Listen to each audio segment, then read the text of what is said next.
Ahojte, toto video som vytvoril pre všetkých vás, ktorí by ste si radi zadovážili Opel Zafira B.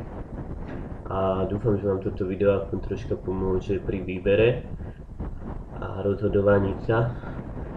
Ako vidíte, mám tu túto ukážku. Je to moje vozidlo, dovezené z Holandska, mám ho vo vlastníctve rok. Už pri pohľade na jeho strechu vidíte, že sa jedná o vyššiu výbavu panoramatická strecha, ktorá je doplnená aj strešným krídlom od holandskej firmy Irmscher, ktorá sa zaoberá tuningom vozidiel tejto značky.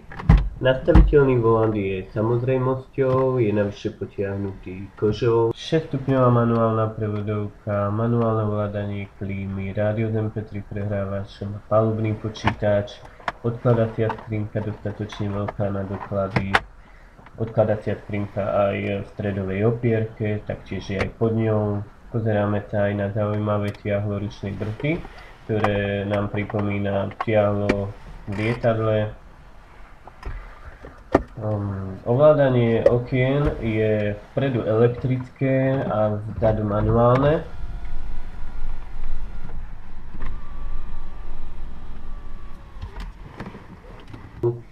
Ale poďme k tomu hlavnému, čo robí toto auto zaujímavé, je strecha.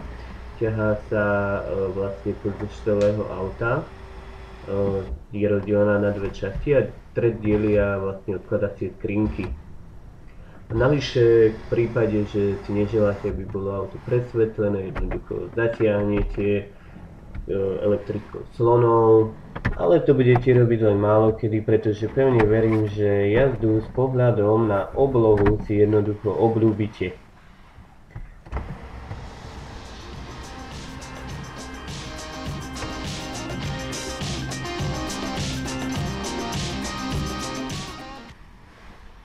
Sedadlo vodiča je nastaviteľné výškovo a okrem naklapania opierky sa dá nastaviť aj bedrová časť, ktorá pevne obopne vodiča, čím je sedenie aj po stranách pevné.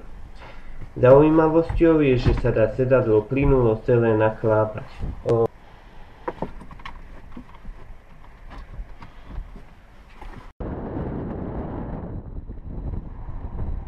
Sedenie na zadných sedadlách je riešené ako celok, čo umožňuje rýchlejšiu manipuláciu pri sklápaní sedadiel stredného radu a tak rýchlejšie nastúpenie do dvoch zadných sedadiel. Komfort na zadných sedadlách zvyšuje stredová opierka, ktorá sa dá jednoducho sklopiť a sú tam odkladacie miesta na nejaké drobnosti plus nápoje. Ako vidíte, s odkladacími miestami v tomto vozidle sa naozaj nešetrilo a je ich dostatočne po celej dĺžke vozidla pre každého pasažiera. No ale nakoniec predsa si len ešte raz odtiahneme tú strechu a vidíme, že s odkrytou strechou je to úplne že najkrajšia. No a poďme k dvojici sedadiel tretieho radu, ktoré keď odsunieme sedadla stredného radu, jednoducho vyťahneme z podlahy a zaistíme, vyťahneme opierky a môže sa v nich veselo sedieť.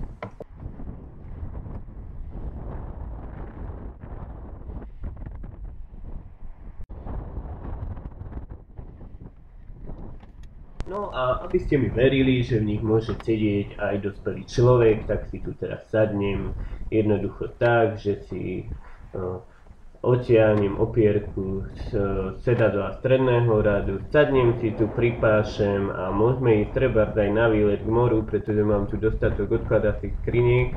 Pri troche skromnosti sa môžem kľudne do nich aj nabaliť.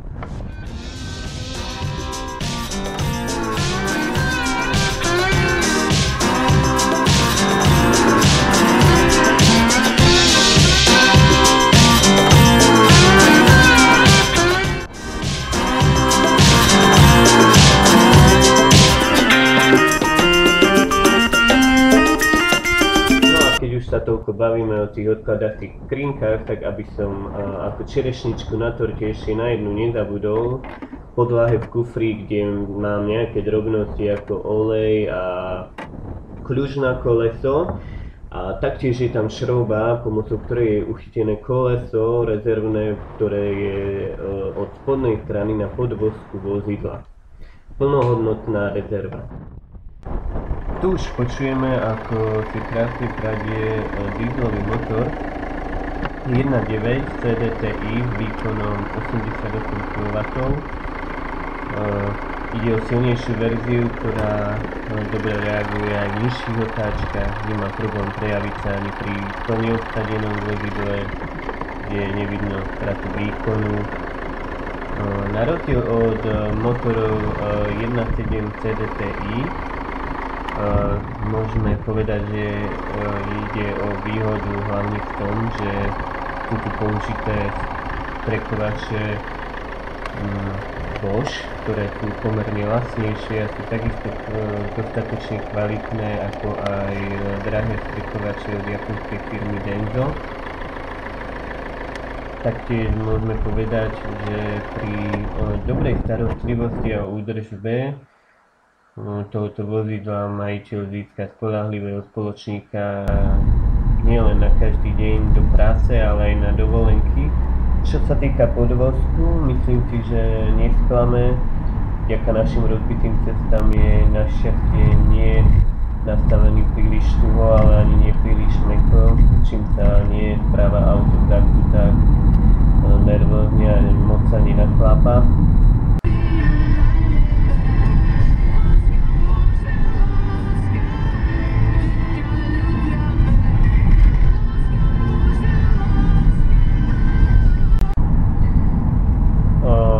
Vláda je razantnejšie jazdenie v zákrutách.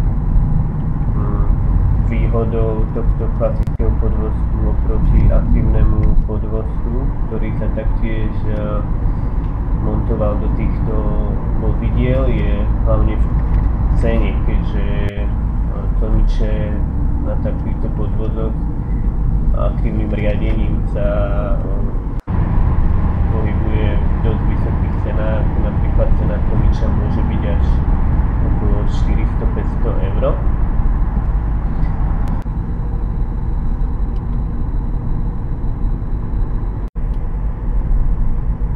Čo sú podľa môjho názoru najväčšie prednosti tohto vozidla, je samozrejme bezpečnosť, keďže ide rodinné MPV.